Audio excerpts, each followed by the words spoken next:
লোকসভা ভোটের আগে বিভিন্ন লোকসভা কেন্দ্র ঘুরে দেখছেন আমাদের সিনিয়র এডিটররা। কোন কেন্দ্রে কে এগিয়ে কে পিছিয়ে, কোথায় 5 বছরে কতটা উন্নয়ন হলো ঘুরে দেখলো রিপাবলিকের ক্যামেরা। বাঁকুড়া লোকসভা কেন্দ্রের গঙ্গাজল ঘাটি থানার মুকুন্দপুর গ্রামের হাল হকিকতের খবর নিতে পৌঁছে গিয়েছিলেন আমাদের সিনিয়র এডিটর স্বর্ণালী সরকার।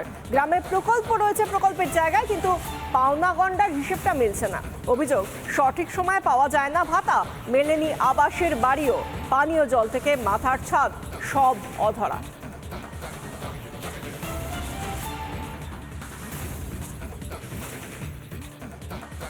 গোটা রাজ্য ঘুরে বেড়াচ্ছি আমরা, কারণ 42-এর লড়াই চলছে 42টা কেন্দ্রে, এবং পশ্চিমবঙ্গের রাজ্যে রাজ্যে গ্রামে গ্রামে ঘুরছি। আর ঘুরতে ঘুরতে এই মুহূর্তে আমরা চলে এসেছি বাঁকুড়া জেলা, যেখানে সত্যি সত্যি বেশ কিছু দিনের অনেক কিছু ইস্যু ছিল, কিন্তু যা নিয়ে বারবার করে বলা হয়, এখানকার সাংসদ থেকে বিধায়ক বিভিন্ন সময় তারা বলেন যে অনেক সময়তে বিভিন্ন প্রতিবন্ধকতার সম্মুখীন হতে হয়।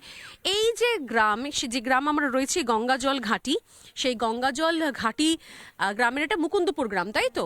এই মুকুন্দপুর গ্রামের যেখানে দাঁড়িয়ে রয়েছি আমরা, এই গ্রামটা একটা ছোট্ট পরিসরে দেখাচ্ছি।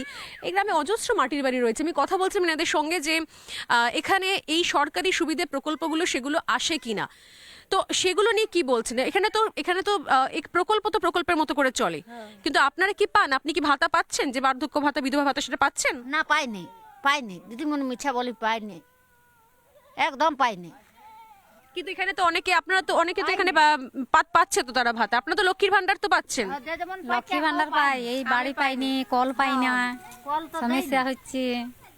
আর আপনি হ্যাঁ, আমি আসছি। আর আপনি বলছেন আপনি ইয়েও পাননি, মানে বলবো দিদিমণি, মিথ্যা কথা, বিধবা ভাতাও পাননি? না, কিছু পাইনি, লক্ষ্মী ভান্ডারও নাই, আর বিধবা ভাতারও পাইনি। কথা বলেনি যখন দুয়ারে সরকার প্রকল্প চলেছে, তখন সেখানে গিয়ে কথা বলেননি?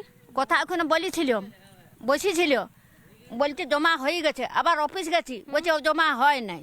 তাহলে কি কথা বলবো? ফেরত চলে আইছি ওই ইয়ার থেকে, অফিসের থেকে, যে ব্যাংকের টাকা দেয় তারখানে বই কাগজপত্র সব জমা করেছেন, ওরা বলছে সব হয়ে গেছে, কিন্তু তারপর কোনো টাকা আসছে না। না, টাকা আসে নাই।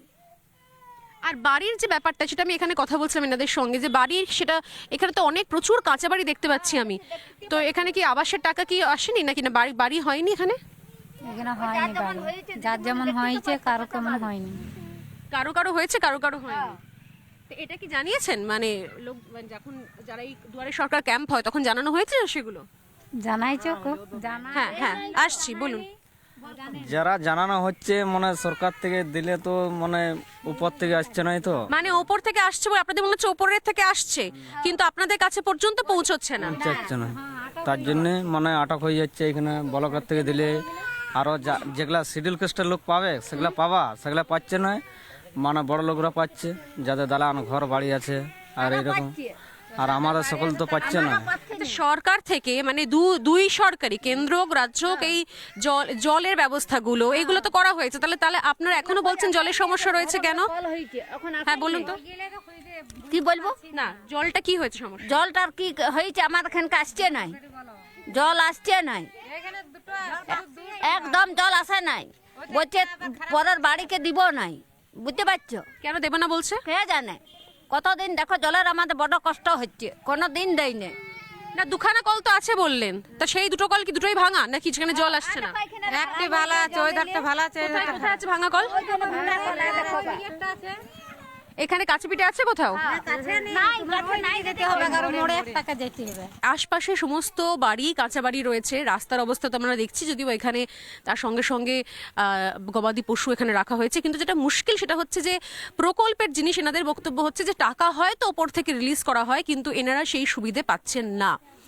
ভাতা যেগুলো বলা হচ্ছে বারবার করে, যেগুলোর প্রমোশন চলছে, সেই ভাতা এখানে এসে পৌঁছচ্ছে না। কোনো একটা অজ্ঞাত কারণে মাঝপথে কোথাও যেন একটুখানি আটকে যাচ্ছে। তাহলে যাচ্ছে কোথায়, কিভাবে, মানে হাওয়া হয়ে যাচ্ছে কি করে? ক্যামেরায় মিরাজ আলীর সঙ্গে স্বর্ণালী সরকার, রিপাবলিক বাংলা, বাঁকুড়া, মুকুন্দপুর।